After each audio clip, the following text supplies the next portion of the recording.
Hello, I'm Monica Brown, and I'm going to show you my mill that I use to grind grain or to make fresh flour with. This is called the NutriMill, and in my opinion it's the best mill on the market. It's quiet, it's going to sound about like a vacuum cleaner. No longer are mills as noisy as they used to be. Anyway, I'm going to pour my grain into here, and I can use the settings here. There's a fine to coarse, so if I want finer flour for pastries, cakes, cookies, things like that, I'll use that. And if I want coarser, I can use this other. If I'm in a hurry, I'll go with coarse and high, and then the rest of the time I'll use low and I'll use fine just to get the finest flour possible. Okay, so the NutriMill, the base pulls out like this. All my grain will go in here. It'll work its way through the machine, and then it'll come out into this bowl, and then I'll just slip this lid off, and my flour will be inside. So what I'm going to do, I'm just going to pour some Prairie Gold. This is Prairie Gold grain. These are wheat berries, and I'll explain why I use these or why I mill my grain and make fresh flour. But what I'm going to do, take the lid off. I'm just going to pour it in, and then I'll show you. I'm going to continue pouring. Basically, this is going to give me 20 cups of flour. Okay, it does it in under 5 minutes, so it's really, really fast. And if I wanted to, if I didn't want just whole wheat, I could put in other types of grain. That could be brown rice, that could be spelt, kamut. I could put millet in here, a variety of different kinds of grain. But right now I'm just going to show you this golden wheat that's going to make very fluffy, soft, whole grain, whole wheat bread with everything left in and nothing taken out. So here's what it's going to sound like, and then we'll come back and show you what it looks like after 5 minutes. The way you're going to know that your grain is finished, first of all, when you put it in, you want to put it just to under the top. Don't go all the way to the top filling with grain, because if you do, you'll have flour shoot out the side of your bowl. So you want to fill it just underneath there, and that's how you're going to get your 20 cups of flour. When it's finished, if you're in your kitchen nearby your machine, you're going to hear it making that vacuum cleaner sound, and then it's going to sort of take off like it sounds like an airplane taking off. You'll know it, you'll recognize it, and you'll know I'm very close to having all the grain go through. You can lift it up and you can look. Your only danger is having long hair and getting it caught in there. So if you're letting children work with this machine, that's your biggest caution, okay? Everything else about it's pretty simple. So I'm just going to pull open this base, and I'm going to kind of shake it just a little bit. And I'm going to take this off, take this lid off, whoops, and show you all this beautiful fresh flour inside. Now my milling cup came off.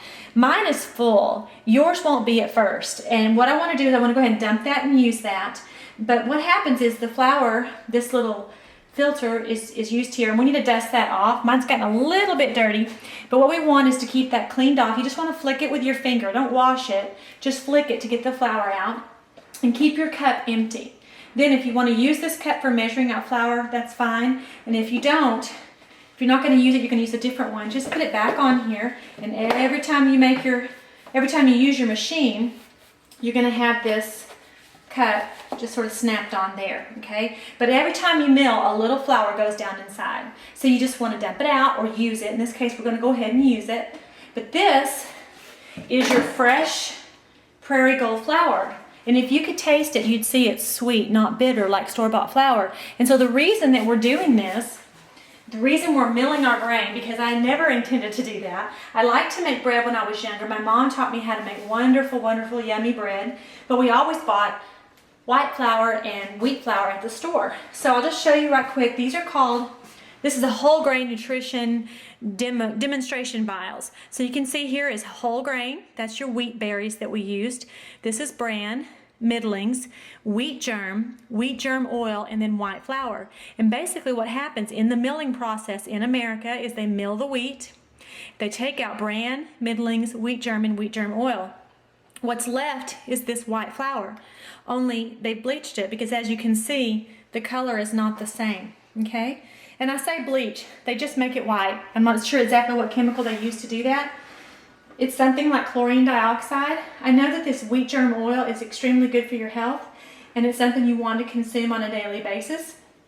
So that is taken out because it will go rancid within just a matter of a few hours. A couple of days, your oil will go rancid and your vitamins will oxidize out of your flour. So what they did was they added back in, they bleached it, they added back in vitamins and also preservatives. So when we make our own bread, we're just milling grain that's totally fresh, milling it, and putting it right in with water and a few other ingredients, and then we have fresh bread just an hour and a half later. So that's why we're doing that, to get all these benefits, all this fiber, all the middlings, all these products in our bread and not taken out or removed. And then just so you know, these items are used in cosmetics and these are used in animal feed. So that's where you're going to find these when they're taken out. So when you're eating that donut from the donut shop, that's what you're getting. And this is why, if it makes sense to you now, why it's not processing in your body properly, because it's been taken out. And you really cannot live on this. That's why they have to put vitamins back in. You are meant to live on all these things, okay? So that's a little education on that. And then I wanted to just show you the difference in the two grains that we carry that are wheat. We have several grains on our dry good list. This one is Prairie Gold, and this one is called Red Winter Wheat. And if you notice, it's a little redder, a little darker, kind of bronzy looking, and it's going to make a more traditional hearty wheat bread. And it's going to be what I don't recommend you start with. Start with Prairie Gold. You can make cookies and cakes with this.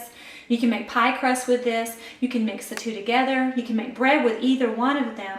But I found that this one is so hearty and rich that brand new people are not ready for it. So if you're struggling at all with your bread making, check and see what kind of wheat you're using. The whole wheat that is Prairie Gold or golden wheat is going to be a lighter variety. Like you can see, the flour is a much lighter color and it's a little easier. This darker wheat happens to be my oldest son's favorite. It's just richer, and he's used to this, so this is easy for him. So just want to let you know the difference. And then on the dry good list, you'll find a variety of other grains like barley, spelt, millet, rye, if you want to make rye sourdough bread. So there you go, the two different kinds of wheat. We used to carry pastry wheat, but we don't do that anymore, and really there's no need for it because Prairie Gold will do it all. Okay?